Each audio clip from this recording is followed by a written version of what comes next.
আসসালামু আলাইকুম প্ৰিয় বন্ধুসকল, মই আমিৰ হামজা আৰু আপোনালোকে চাই আছে ট্ৰু নলেজ টিভি। প্ৰিয় বন্ধুসকল, আজি আমি এই ভিডিঅ'ত a letter to God class 10ৰ ইংলিছৰ লেসন 1 এই লেসনটো অসমীয়াত এক্সপ্লেইন কৰিবলৈ গৈ আছো। প্ৰিয় বন্ধুসকল, এই লেসনটো এজন খেতিয়কৰ ওপৰত আধাৰিত। এই লেসনটোত লেন্সো নামৰ এগৰাকী খেতিয়ক যিজনৰ গডৰ প্ৰতি খুব বেছি বিশ্বাস আছিল, গভীৰ বিশ্বাস আছিল, আৰু যেতিয়া তেওঁৰ খেতি হেল ষ্টৰ্ম অৰ্থাৎ শিলাবৃষ্টিৰ কাৰণে ধ্বংস হৈ গৈছিলে, তো তেওঁ গডৰ ওচৰত এটা লেটাৰ লিখিছিল যাতে গডে তেওঁৰ এই যে খেতি নষ্ট হৈছে ইয়াৰ ক্ষতিপূৰণ দিয়ে। বহুত ইণ্টাৰেষ্টিং এটা লেসন। তো আহক ভিডিঅ' আৰম্ভ কৰা যাওক।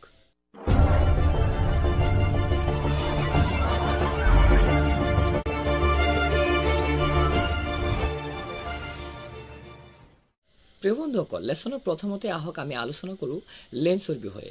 লেন্সো এগৰাকী খেতিয়ক আছিলে আৰু তেওঁ খুব বেছি পৰিশ্ৰম কৰিছিল নিজৰ খেতিত। গোটেই ভেলীটোত য'ত লেন্সো বসবাস কৰিছিলে, গোটেই ভেলীটোত কেৱল মাত্ৰ এটাই ঘৰ আছিলে, চলিটাৰী হাউচ, মানে লনলি হাউচ, কেৱল মাত্ৰ এটাই ঘৰ আছিলে। আৰু তেওঁৰ ঘৰটো আছিলে ল' হিলৰ একেবাৰে ক্ৰেষ্টত, ক্ৰেষ্ট মানে টপত, চবতকৈ টপত আছিলে লেন্সৰ ঘৰ। আৰু লেন্সৰ আছিলে খেতি কৰ্ণফিল্ড, মানে কৰ্ণৰ খেতি, যাক মাকৈ খেতি বুলি আপুনি ক'ব পাৰে। MCQ আহে যে লেন্সৰ খেতি কিহৰ আছিলে, তো এইটো হ'ব কৰ্ণ, CORN, মাকৈ খেতি আছিলে।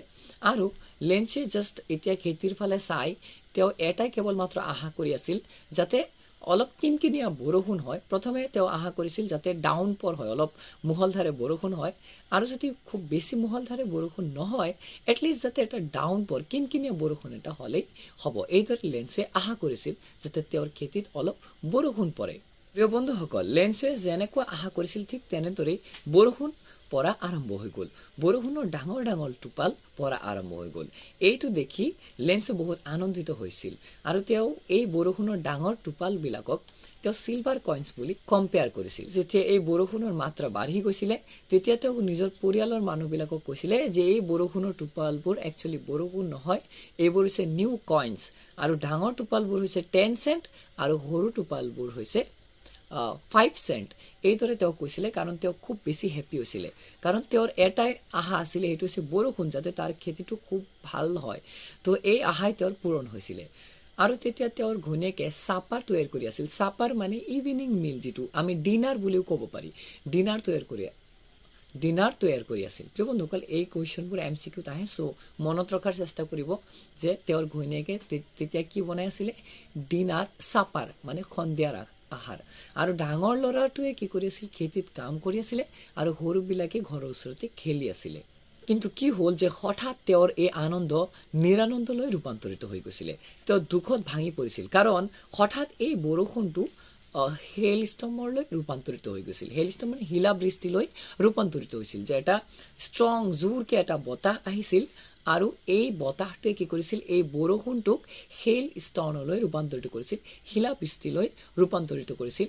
আৰু শিলাবৃষ্টি পৰাৰ পাছত লেন্সৰ গোটেই খেতি নষ্ট হৈ গৈছিলে, ডেষ্ট্ৰয় হৈ গৈছিলে, আৰু খেতিত এটা পাতো বাকী নাছিলে, চব ধ্বংস হৈ গৈছিলে।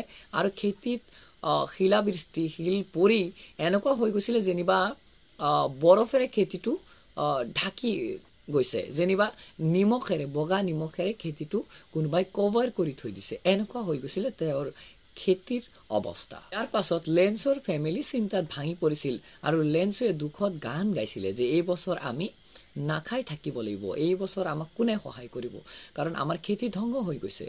কিন্তু লেন্সৰ গডৰ প্ৰতি খুব বেছি বিশ্বাস আছিল, ফাৰ্ম বিলিভ অথবা ডিপ ফেইথ আছিল গডৰ প্ৰতি। চ' সেয়েহে লেন্সৰ এটাই মাত্ৰ আশা বাকী আছিল, সেইটো হৈছে হেল্প ফ্ৰম গড। এতিয়া প্ৰশ্ন আহিব পাৰে MCQ যে লেন্সৰ what was the only hope of Lenso? তেতিয়া আপুনি ক'ব পাৰিব যে লেন্সৰ only hope was help from God, গডৰ পৰা সহায়, কাৰণ এতিয়া আৰু কোনো মানুহে বাকী নাছিলে যে তেওঁক সহায় কৰিব। সেয়েহে লেন্সে সিদ্ধান্ত কৰিলে যে গডৰ ওচৰত তেওঁ এটা লেটাৰ লিখিব।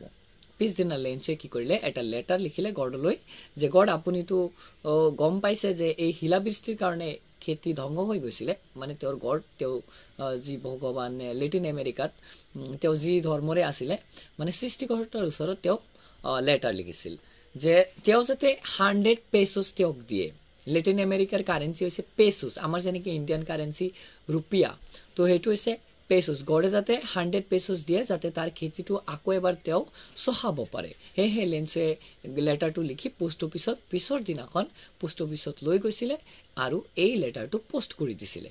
লেটাৰটো যেতিয়া পোষ্ট কৰিছিলে তেতিয়া পোষ্টমেনে যেতিয়া লেটাৰটো চাইছিলে তাত লিখা আছিলে টু গড। প্ৰিয় বন্ধুসকল, আমি যেতিয়া লেটাৰ কাৰোবাৰ ওচৰত পঠাওঁ তেতিয়া আমি টু লিখি সেই মানুহজনৰ নাম অথবা ঠিকনা লিখি দিওঁ। যেতিয়া এনভেলপৰ ওপৰত পোষ্টমেনে দেখা পালে যে টু গড, গডৰ ওচৰত লেটাৰ, তো তেওঁ কি কৰিছিল, হাঁহি হাঁহি পোষ্ট মাষ্টাৰৰ ওচৰত এই লেটাৰটো লৈ গৈছিলে আৰু দেখুৱাইছিলে যে মোৰ গোটেই কেৰিয়াৰত এনেকুৱা কোনো ঠিকনা মই দেখা নাই যে গডৰ ওচৰত কোনোবাই লেটাৰ লিখে। তো এইটো দেখা পাই পোষ্ট মাষ্টাৰ প্ৰথমে খুব জোৰেকে হাঁহি দিছিলে, কিন্তু অলপ পাছতে তেওঁ চিৰিয়াছ হৈ গৈছিলে আৰু কৈছিলে যে কি বিশ্বাস, মানুহজনৰ কি বিশ্বাস, হাই যদি মোৰ এনেকুৱা বিশ্বাস থাকিলেহেঁতেন। সেয়েহে পোষ্ট মাষ্টাৰে সিদ্ধান্ত কৰিলে যে এইবাৰ লেঞ্চৰ লেটাৰৰ উত্তৰ দিয়া যাক। কিন্তু যেতিয়া তেওঁ লেটাৰটো খুলিছিলে তেওঁ ভাবিছিল কিবা ৰিপ্লাই দি দিব, জাষ্ট কিবা আশীৰ্বাদ দি দিব, কিন্তু যেতিয়া লেটাৰ খুলিছিলে তেওঁ দেখা পাইছিল না, ইয়াত আৰু বেলেগ কিবা বস্তুৰ প্ৰয়োজন, তাৰমানে লেঞ্চয়ে যে টকা খুজিছিলে। সেয়েহে পোষ্ট মাষ্টাৰে কি কৰিলে, তেওঁৰ লগৰ যিবিলাক এমপ্লয় আছিলে পোষ্ট অফিচত সকলোৰে পৰা টকা অলপ কালেক্ট কৰিলে আৰু তেওঁ নিজৰ চেলেৰি অলপ টকা যোগাৰ কৰি 70 পেছোছ এই লেটাৰত ভৰাই লেঞ্চৰ কাৰণে এই লেটাৰটো ৰিপ্লাই কৰি দিলে। ইয়াৰ পিছত যেতিয়া লেঞ্চয়ে লেটাৰটো ৰিচিভ কৰিলে, লেঞ্চয়ে কি কৰিলে, লেটাৰটো খোলাৰ লগে লগে সি খং কৰিলে, কাৰণ তেওঁৰ গড়ৰ ওচৰত 100 পেছোছ খুজিছিলে, কিন্তু এই লেটাৰত আছিল মাত্ৰ 70 পেছোছ। সেয়েহে তেওঁ খুব বেছি খং কৰিলে, কাৰণ তেওঁৰ মতে গড়ে কেতিয়াও মিষ্টেক কৰিব নোৱাৰে আৰু গড়ে তেওঁ যিমান খুজিছে তাতকৈ কমো দিব নোৱাৰে। তাৰ মানে তেওঁৰ এই পোষ্ট অফিচৰ এমপ্লয়ৰ ওপৰত সন্দেহ জাগিছিল। তেওঁ ভাবিছিল যে এই এমপ্লয়বিলাকে কি কৰিছে, তেওঁৰ পৰা 30 পেছোছ ৰাখি দিলে। গড়ে ঠিকেই পঠাইছে 100 পেছোছ, কিন্তু এই পোষ্ট অফিচ এমপ্লয়বিলাকে তাৰ পৰা 30 পেছোছ ৰাখি দিছে। অথচ তেওঁ নাজানে যে এই পোষ্ট অফিচৰ মানুহবিলাকে তেওঁক এই লেটাৰৰ পইচাবোৰ কালেক্ট কৰি দিছিলে। তো ইয়াৰ পাছত তেওঁ আকৌ কি কৰিলে, তাৰ পৰা এটা ফৰ্ম লৈ আকৌ এটা লেটাৰ লিখি গড়ৰ ওচৰত তেওঁ লেটাৰটো আকৌ গড়ৰ এড্ৰেছ দি তেওঁ কি কৰিলে, আকৌ লেটাৰ এটা লিখিলে আৰু তাত লিখি দিলে যে গড, এইবাৰ টকা পঠালে আপুনি এই বেংকৰ পোষ্ট অফিচৰ জৰিয়তে নপঠাব, কাৰণ এই পোষ্ট অফিচৰ এমপ্লয়বোৰ এটা বাঞ্চ অফ ক্ৰুক, মানে বদমাছৰ দল, চোৰৰ দল, এইবিলাকে মোৰ পৰা 30 পেছোছ ৰাখি দিলে। তো এই বুলি লেটাৰটো যেতিয়াই লেঞ্চক পোষ্ট কৰিছিলে, আকৌ দ্বিতীয় লেটাৰ লগে লগে পোষ্ট অফিচৰ এমপ্লয়বিলাকে এই লেটাৰটো খুলি এই বস্তুটো দেখা পাইছিলে। প্ৰিয় বন্ধুসকল, এই আছিল লেটাৰ টু গডৰ গোটেই ষ্টৰিটোৰ সাৰাংশ। প্ৰিয় বন্ধুসকল, আশা কৰিছোঁ আপোনালোকে এই কাহিনীটো বহুত এনজয় কৰিছে, লেচনটো বুজি পাইছে। যদি ভিডিঅ' ভাল লাগিছে অৱশ্যই লাইক, শ্বেয়াৰ আৰু কমেণ্ট কৰিব, আৰু এই লেচনৰ কুৱেশ্যন এনচাৰ যদি আপোনালোকৰ লাগে অৱশ্যই কমেণ্টত মেনশ্যন কৰিব। ইয়াৰ কুৱেশ্যন আনচাৰবোৰ লৈও আপোনালোকৰ সন্মুখত উপস্থিত হ'ম ইনশাআল্লাহ।